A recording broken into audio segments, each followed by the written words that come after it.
Peygamber sallallahu aleyhi ve sellem'den aldığımız haberlere göre Resulullah sallallahu aleyhi ve sellem bayram günlerinde hem Ramazan bayramı için hem de Kurban bayramı için bütün ahaliyi tabiri caizse bayram namazının kılınacağı alana davet ediyormuş. Hatta çoluk çocukları dahi.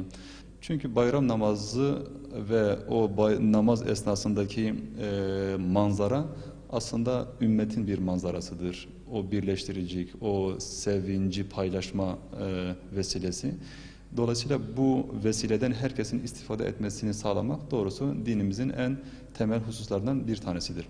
Bu vesileyle Kurban Bayramı her ne kadar Şafii mezhebine göre namazları hem Ramazan hem de Kurban için sünnet olarak anlaşılmış olsa bile yine de bizim bu namazın çok önemli olduğunu, Resulullah sallallahu aleyhi ve sellem'in özellikle herkesi davet ettiğini bilme şuuruyla o bayram namazdan istifade etmememiz için bir sebep olmadığını düşünmemiz gerekiyor. O Kurban Bayramı merasiminde bulunmak hakikaten bunu bir ümmetten bir fert olarak üzerimize düşen bir görevin olduğunu, biz orada olmadığımız zaman bir eksikliğin olduğunu telakki etmemiz gerekiyor.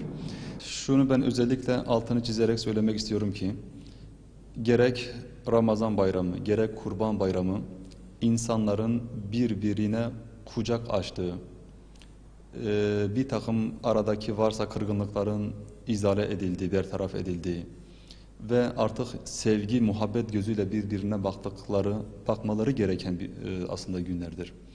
Dolayısıyla bu günlerin aslında hayatımız açısından önemine binaen diyebilirim ki o gün biz bayram yapmazsak şeytanlarımız veyahut da düşmanlarımız bayram yapacaktır. Bizim bayramlarımız her türlü efendime söyleyeyim var olan gerginlikleri, efendime söyleyeyim işlenen hataları, kusurları bir kenara bırakmak suretiyle madem ki biz Müslümanız, madem ki biz kardeşiz, madem ki biz beraberiz, o zaman en azından bu bayram vasıtasıyla ben kalbimi bütün kinlerden, bütün nefretlerden, bütün düşmanlıklardan temizlemek istiyorum.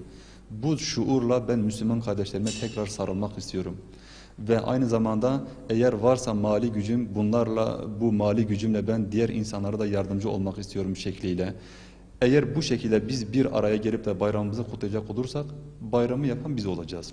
Ama buna mukabil bayram geldi geçmiş olmasına rağmen eğer hala o eskiden olduğu gibi o kırgınlıklar, o küslükler devam edecek olursa hem de dünya namına işte bu bayramlar bunların izalesinin, bunların bertaraf edildiğinin efendime söyleyeyim günleri olması gerekiyor.